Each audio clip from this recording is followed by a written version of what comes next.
हम लोग इलेक्ट्रोस्टैट का जो फर्स्ट पार्ट ख़त्म किए, हम उस पार्ट को 10+2 लेवल से ले गए और क्वेश्चन आया जितना था वो मेडिकल और इंजीनियरिंग का पर्पज से लिए थे।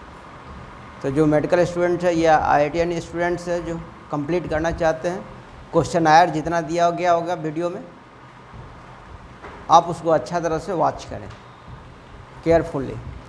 अब आ जा रहा है इसका दूसरा पार्ट, कैपेसिटेंस। तो सबसे पहला क्वेश्चन ये होता है कि कैपेसिटेंस है क्या, what do mean by the capacitance.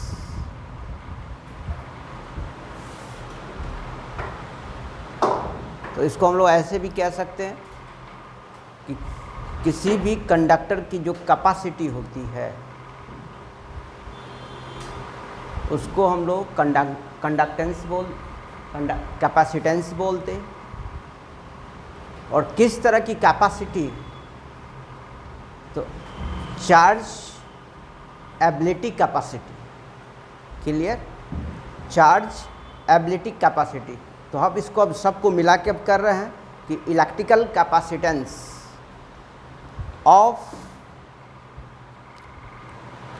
A conductor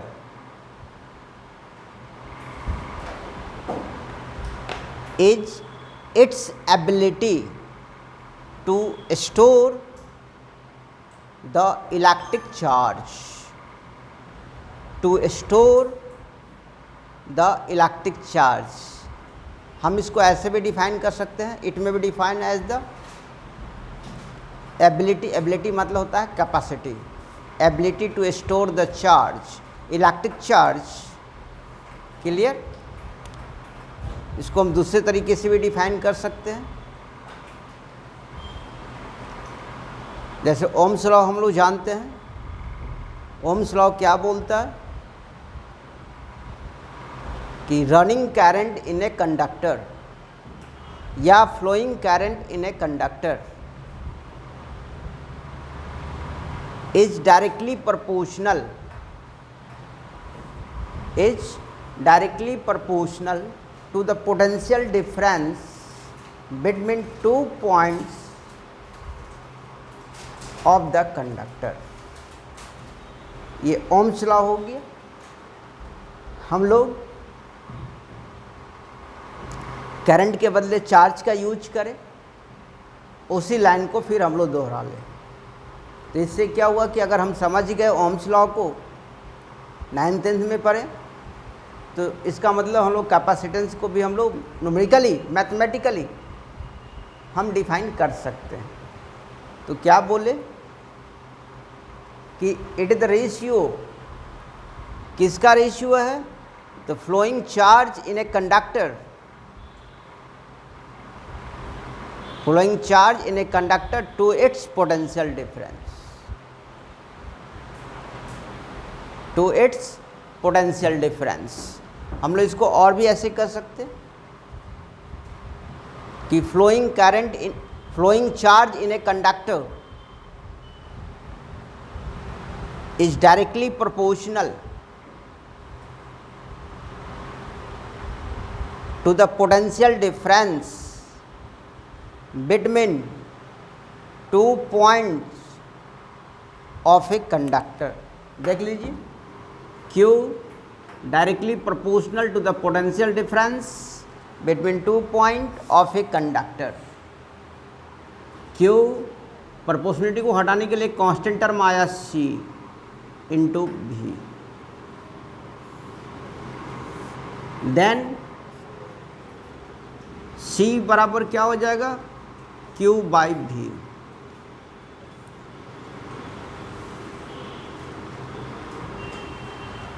right. तो अब यहाँ से इसको हम लोग कैसे डिफाइन करेंगे मैथमेटिकली, इन ए कंडक्टर या capacity of a conductor is defined as the ratio of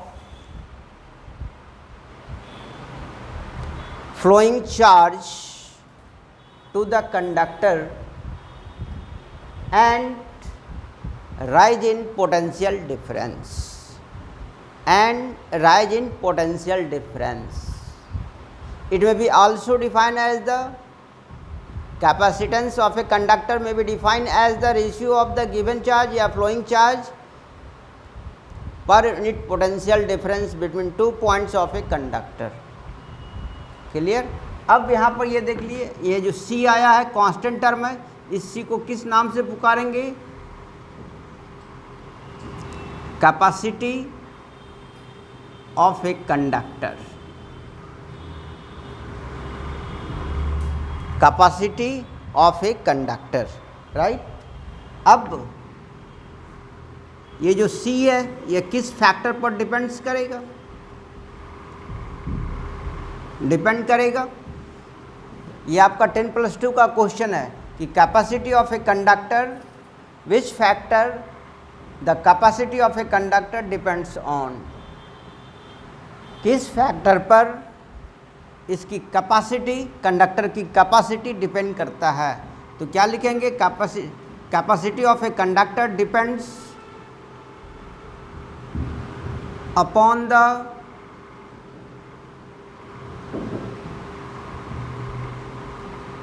shape and size of a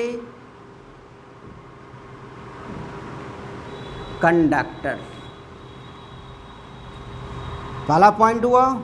दूसरा पॉइंट हुआ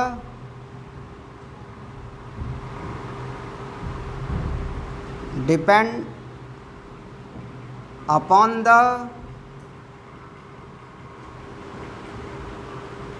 nature of medium where the conductor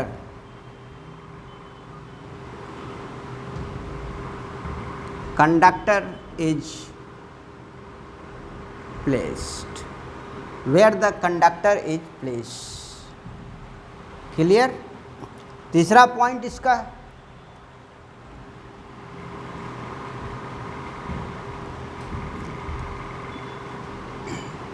does not depend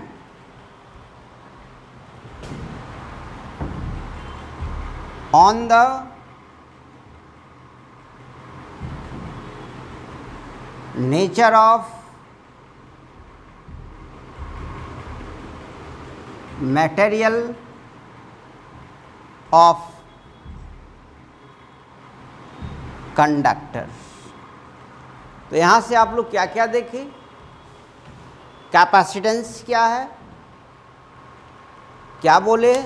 it may be defined as the ability to store the electric charge on a conductor. that is called the capacitance या capacity of a conductor. Mathematically आना चाहते हैं तो थोड़ा सा हम लोग Ohm's law पे चले जा. 9th या 10th में हम लोग पढ़े. At a constant temperature running current in a conductor is directly proportional to the potential difference between 2 points of the conductor, right? V directly proportional to I. अब यहाँ पर आप